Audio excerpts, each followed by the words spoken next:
Hello everyone, welcome to Snap Take. This is Glazer of Snap Judgments, and today we're doing something very new for the channel. We are looking at the three major tier lists in Marvel Snap. We're going to look at what each of the three tier lists, which each look at different things, call a tier 1 deck. That is the Marvel Snap Zone tier 1, the Untapped tier 1, and of course the KM Best tier 1. We're going to look at what decks each group considers to be tier 1. The first two, Untapped and Marvel Snap Zone, are statistical tier 1s, while KM Best is more his experience as a high meta player. We're going to get to it, but before we do, if you are looking for a free Viv Vision, we're giving away one this week. All you have to do is leave a sub, leave a like, and leave a comment in this video. I'll tell you what comment to leave later this video. Any video's comment this week enters you to win a free Viv Vision. Let's kick it off with Marvel Snap Zone, my writing home in Marvel Snap. I wrote an article for them yesterday. I would usually have an article up today, but I think I'm just going to wait until tomorrow. We will, for anyone looking, by the way, talk about Jim Hammond Human Torch tomorrow. Spoiler, I think he's kind of garbage. We'll do a fuller review for him later this video. But for now, let's talk about Marvel Snap Zone's Tier 1. This tier list is done using the Marvel Snap Zone deck tracker. It is compiled by our great friend Den Hearthstone on Twitter, though he doesn't really use Twitter anymore because he's a smart man. He is a legendary card game player, and he is the main and most prolific writer in the entire game of Marvel Snap. He compiles the tier list using Marvel Snap Zone's data and writes it up. We are not going to look at his writing. Please do see Marvel Snap Zone linked in the description to this video. All three lists are linked in the description of this video today. So please do make sure you check those out if you'd like to read his thoughts on the list. The first list on the tier list is Bounce Move. Bounce Move is absolutely on fire right now. It's got a 0.6 cube average with a 65% win rate. That is genuinely through the roof. I believe that Marvel Snap Zone uses mostly infinite stats, like without any other major filters, and it's looking for a reasonably large sample size. From 90 to 100, there are very little differences between what's happening. Move is a little worse from 90 to 100, so if you're still trying to hit infinite, you have to actually be good with this deck for this deck to be good. It's a constant struggle. Whenever I share a move deck, I get a bunch of comments of people going like, this deck isn't good, and then the people who like it clicks with are like, I can't lose a game. Yeah, that's the experience of this list. It is far, far, far easier to play than it has ever been because a lot of what you were dodging previously, Cosmo, Eliath, Shang-Chi, Shadow King, just are not present in the meta currently. So Bounce Move is one of the best decks. It is also one of the decks that Sizer is currently playing at rank 1, and he is up almost 1,000 snap points on rank 2 already. Turns out if you take the tech away and the best deck is Bounce, then Sizer will be in first place. That all seems like really, really sound logic to me, and thus that has what happened. We'll see where Bounce Move ranks if it's in tier 1 in the other tier list, but for right now, it is absolutely rocking in tier 1 for Marvel Snap Zone's players. So this is something I would strongly consider playing. It's no longer even that expensive of a deck, right? Like it's got a few high series cards, Sparky, Toxin, Sage, Frigga, Aranya, but I think Aranya and Frigga are fully replaceable. Doctor Strange and Cloak, if you're inclined to, and you don't need all the others. Very powerful list. This remains one of the best lists in the game. And if you want to learn it, now's a really good time. Although I imagine if you learn it in a tech-free meta, when the tech comes back in a couple weeks, you're going to be really, really flummoxed by how often you're getting Shanged or Shadow Kinged or whatever with this deck. Next up, we've got Iron Hand. This is the same win and cube rate as the previous list. This is the Bastion Iron Hand list. This version runs Quake and Rogue and Shadow King. Yeah, that's right. We've got an actual tech deck with Victoria Hand, but what's really obviously important here to me personally is Bastion has proven to be very good. I picked Bastion as either the card of the month or one of the cards of the month, and he is quickly proving to be an absolute monster in various shells. We've seen him with Bullseye, thanks to our friend Honifer. We've seen him with Invisible Woman. We're now currently seeing him with Victoria Hand as expected. He's been in a ton of Cerebro 3 lists. This list is absolutely crushing. It's very strange. If you are a tech deck player, if you were the type of player who loved running Shang-Chi in the past, who loved playing that type of card, I cannot urge you enough to give this one a try. Assuming you have the cards. It is a 6 Series 5 card deck. It is not cheap. Victoria Hand has become a fairly expensive deck. Look, cards like Bastion used to be Moon Girl in this list, right? So that just makes it more expensive. That kind of thing is going to be the case in a lot of meta decks, although you can probably do without Iron Patriot, Kate Bishop. perhaps worth a try, worth a look. And you could probably do without Nico if you want to run Merlin, if you want to figure out other stuff.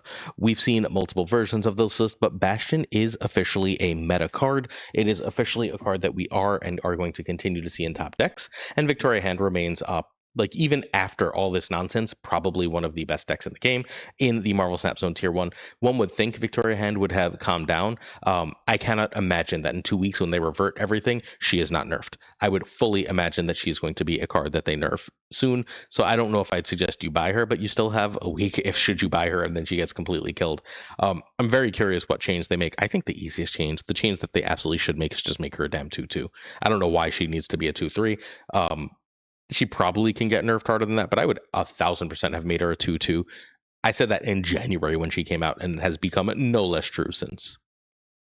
Next up, we've got Toxic Cerebro 3, and I hope our dear friend Omega Sentinel enjoyed her time in this list, because literally a week later, Bastion said, no, hold my beer. Obviously, Bastion makes perfect sense in this list, right? You're looking for extra Cerebros, Bastion gives you extra Cerebros. That's just it. It's literally that simple. A 2/3 Cerebro that is immediately a 2/6, except now you have another Cerebro on the board, so it's a 2/9. Seems like a really freaking good, yeah, 2/9 seems like a really, really good thing to have. We have extra energy from Jenny Kale, obviously not an important card in the list. We can turn our first Cerebro or our Mystique into a 3 using Agony.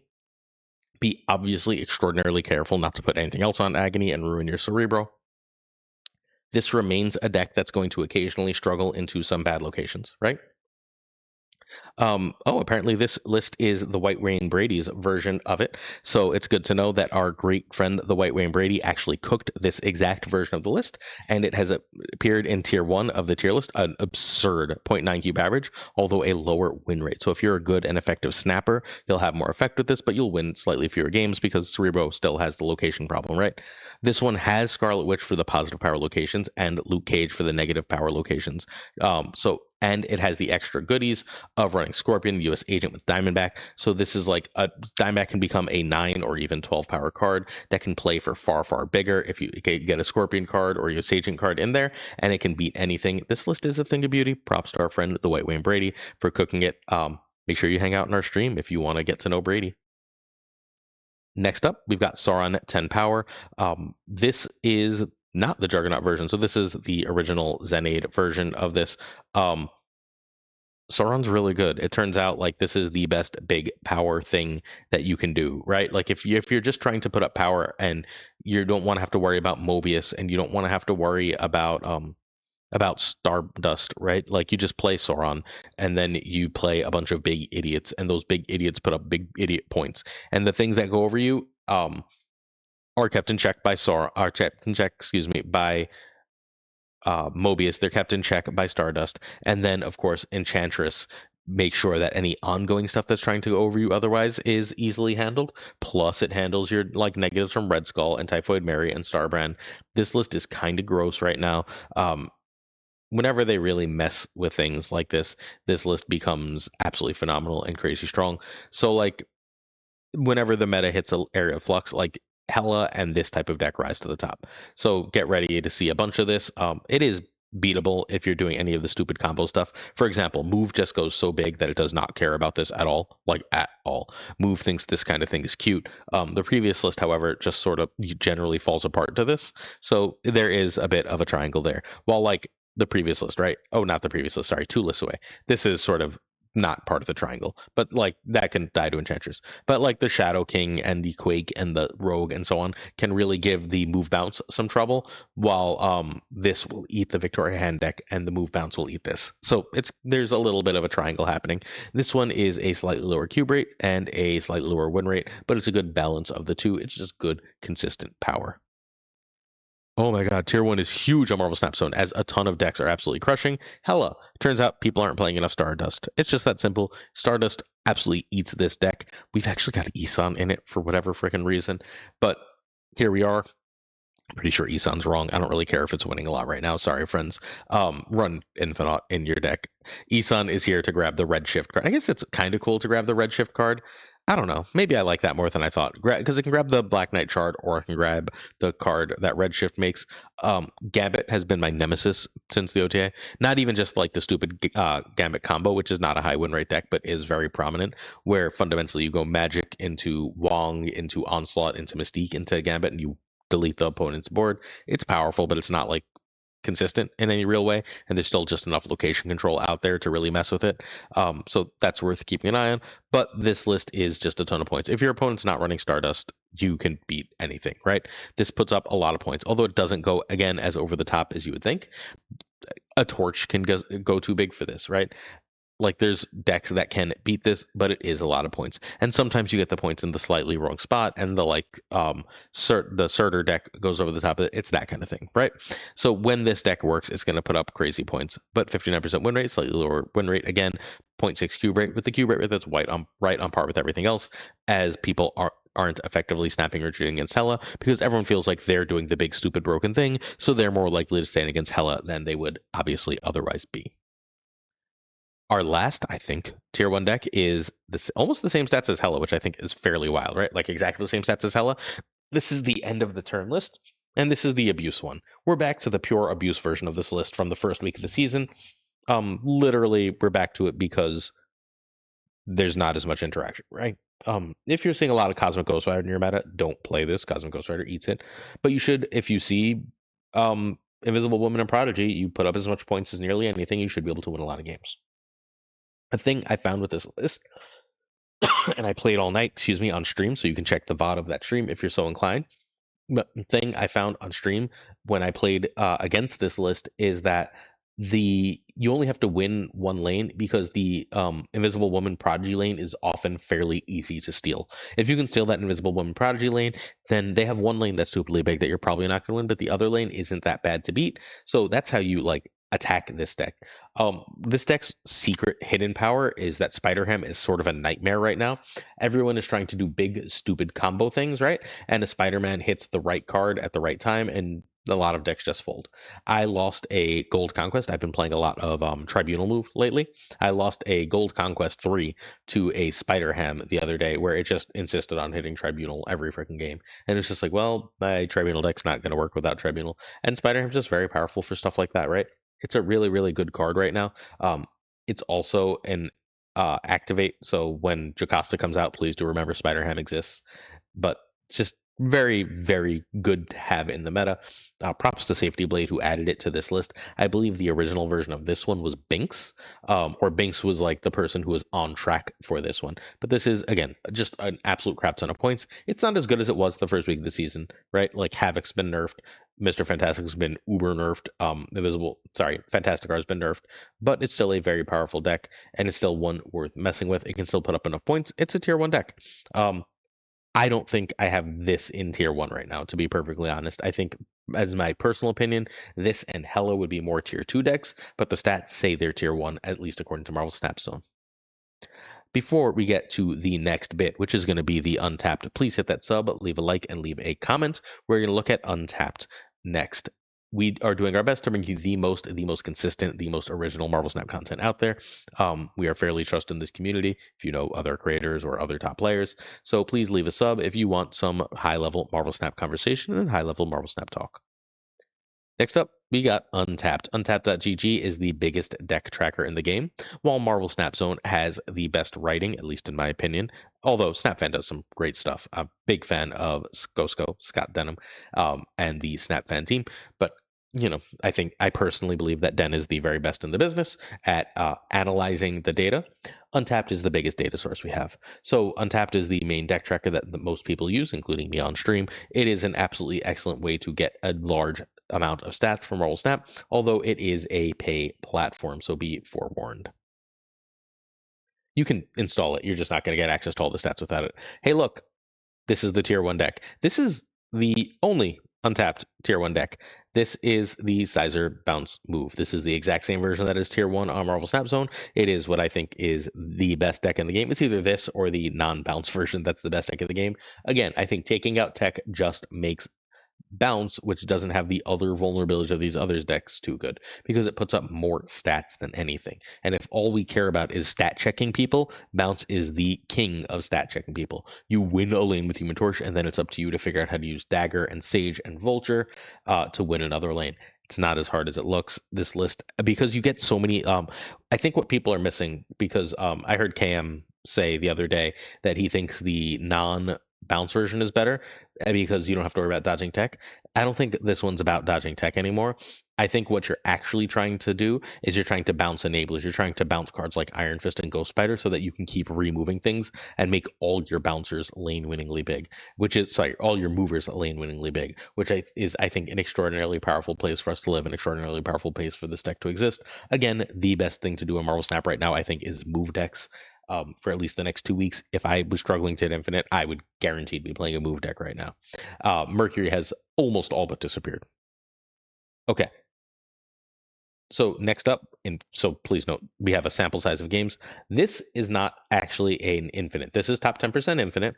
This is the top deck from 90 to 99. I thought that my viewers would be interested in that since there was only tier 1 deck and I wanted to do a little more from Untapped. The next 2 decks are the tier 1 of 90 to 99. And first and foremost, we have Negative. Viewers should recognize this version of Negative from our friend Pyrophoros. It is the tier 1 deck. Awesome. Great to see. Props to Pyro for creating something that has really taken the meta by storm. But this is the top win rate 90 to 99 deck. It is, I think the deck I hit Infinite with, like 99% sure the deck I hit Infinite with this season. It's been a while. It's been a couple weeks. But this deck just does negative consistently, right?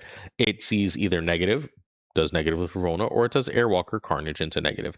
Any of the above work. This is a ridiculously good ladder deck. I stopped playing it in Infinite, but I don't think I had to. I don't see any reason that this deck can't compete in points with the current tech-free meta in a major way. I think that this list is absolutely disgusting and incredibly powerful and definitely worth playing. Again, we're seeing a slightly lower win rate here. Partially the reason we see a lower win rate from 90 to 99 is, in my opinion, because we've got those bots that aren't cheating bots. They don't know what you're going to do, but they do math so much better than any human. They know exactly how to win lanes by 1 point, so on and so forth. Those excellent bots really do mess up win rates in the 90s, so be careful if you see what looks like a bot and they start snapping you and such. You might want to just run. They probably know exactly how to do the math to beat you, but that keeps win rates down in the 90 to 99 range. It doesn't matter. 57% win rate is still great. 0.7 cube rate is absolutely stellar. So this is, again, a list to be reckoned with. One that apparently more than just me has hit Infinite with, because 560 games from 90 to 99, 57% win rate means an awful lot of people are using this successfully. Our final list, we don't have a version of this that's a big sample, but this was the other A tier deck, and I'm not sure why. This was the other top tier deck. It's Cerebro 2, and I cannot imagine this is very good right now. However, it does have the Magic Storm rug pull, so I guess that's good enough. I don't know. If I had access to Cerebro 3 and Cerebro 2, I'm fundamentally never playing Cerebro 2 right now. However, there is a caveat. There's not a lot of I mean, look, Move, right? Move is obviously stupidly strong. Move is one of the very best decks in the game, and Move should generally beat this. But Echo, Goose, Storm are very hard to beat right now. There's a lot of decks that are just putting all their points in big idiots, big dumb bodies. And Goose says, no, I'm good. Like that Sauron deck, right? Goose says, no, I'm good. However, those other decks can also take advantage of Echo. However, Red Skull beats the crap out of Cerebro. I don't know. This is the deck that I'm easily most skeptical about here. If you're going to play Cerebro, I strongly urge you to play Cerebro 3. This is only 1.6% of the meta, but Untapped had it in the from 90 to 99 in the top tier, so I wanted to make sure to show it to you.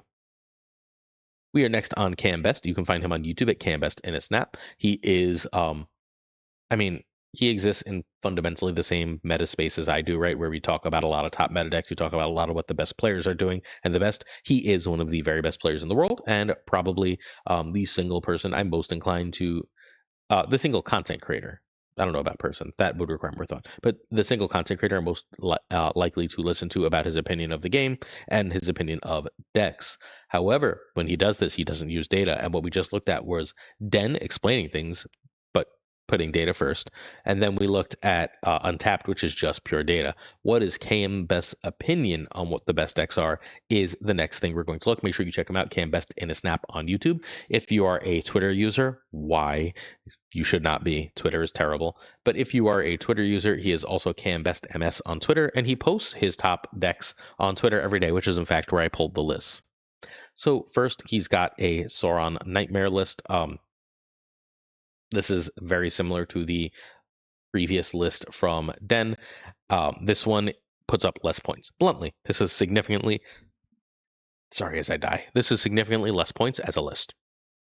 So if you're seeing absolutely broken points meta, everything is a billion points, this list is worse, right? However, if you are not, if you see people trying to tech and meta for things, play this version. This version puts up plenty of points to beat anything remotely resembling a mid-range meta. And Merlin is freaking unreal right now. Merlin is an incredible card. Magic is all over the place. And when you can Merlin away that magic, you are just going to win games of Marvel Snap. It is not much more complicated than that. Merlin is absolutely freaking disgusting right now. And this list is very good.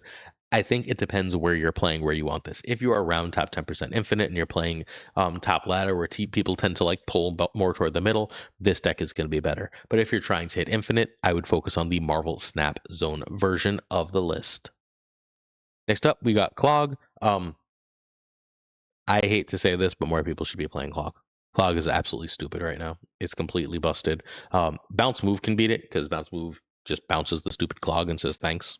Don't care. Thanks for the extra turn for magic. But Mercury can make that a harder matchup than it seems if you're good with Clog. I don't know why Clog's not all over the place. I'm very happy Clog's not all over the place because I hate playing against Clog. There's not quite enough Merlin to stop Clog, but this does have Merlin for all the rug police stuff. This is trying to fundamentally just say you don't get two play cards. But has a version of this where he's running like double Cloggers, where he's running like first Ghost Rider for debris and Grandmaster for debris to try and like get as much Clog as possible. Fine, whatever version. I hate Clog, but it's hard for me to imagine that given all the decks we've seen and how many of the decks that this just straight up crushes, that this is not an S tier deck. So I don't know why the stats aren't representing it on either sample. My guess is that it's play rate. That people want to, during this time of no tech, do big, dumb, fun things and thus are not playing a massive amount of Clog. Next up, Marshawn Lynch. This is the classic end of turn. This is the more Safety Blade centric version. In fact, I think this is basically the Safety Blade version, except with Ghost Spider and Kate Bishop instead of two other cards. Who cares? Instead of Spider Ham and something. Spider Ham and something. Some other 2-drop. Who cares? Well, again, whatever. This version has been great. It is still great right now. Again, it seems like the top of the meta, unlike the rest of the meta, is leaning more towards mid-range, right? This deck's goal is to punish you for doing greedy things. Use Mobius and Stardust to punish you for trying to be greedy. While Thing for Steps can, in fact, take out one lane when combined with like Athena, Athena, Havoc, whatever. Thing for Steps takes a lane, and then you Juggernaut a lane. And since they couldn't cheat, since they were unallowed to cheat because of Stardust and Mobius, you should be able to win. I love this type of list. Be ready to run a lot, right? Like your opponent drops a Wong, and unless you get an Acid Hour, just run. Right, like your opponent drops a Wong and you're done. You got nothing. You better pray can get Prio and you can Juggernaut it. There's a lot of stuff like that that makes this a very, very, very dangerous list to run.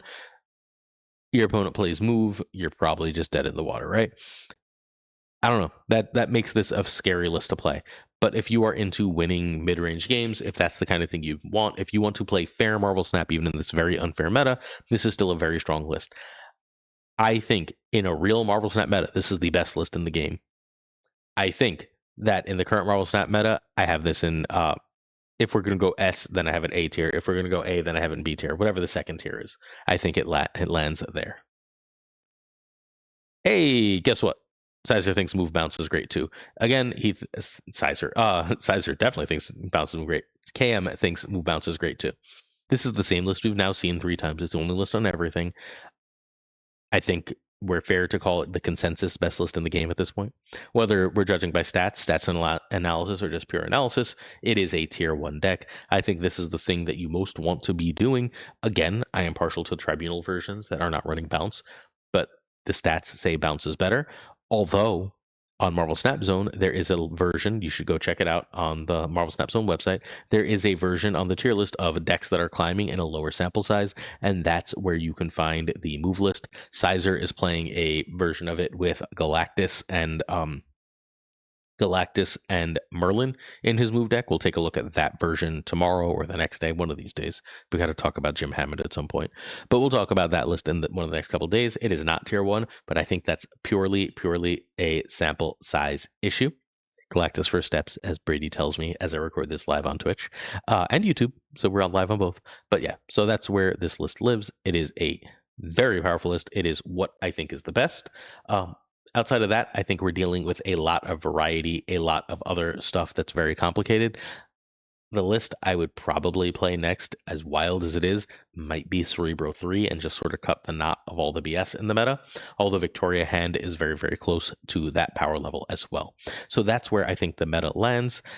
And I'm back to streaming almost every night, twitch.tv/PulseGlazer. Please come check it out. I'm also going to be live here on YouTube almost every night. We're doing our best to get back into the swing of things. It is night for me. It is probably morning for you, dear watchers. Something like 40 to 50% of my viewers are in the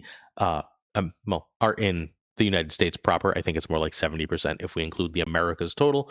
So if you are in the Americas, I will be streaming in the morning for you, probably around 8, somewhere between 8 and 10 a.m. So if you're interested in coming to check out a stream tomorrow, please do come. I'm again planning to stream most days at that time, and any extra love and support you can spare would be very useful.